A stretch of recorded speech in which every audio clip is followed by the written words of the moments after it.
Zaboravi Bolonju i Oksford, čak i navodno najstariji Al-Karavin u Maroku. Evropa je imala univerzitet vekovima ranije. 425. godine u srcu Konstantinopolja car Teodosije II. Osniva Pandidakterion, prvi univerzitet na svetu. Država postavlja profesore. Oni imaju stalna zvanja i plate.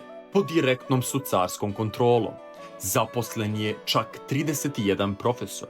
Predaje se filozofija, pravo, medicina, retorika i gramatika. Kasnije i muzika i astronomija. Nastava se odvija na grčkom i latinskom.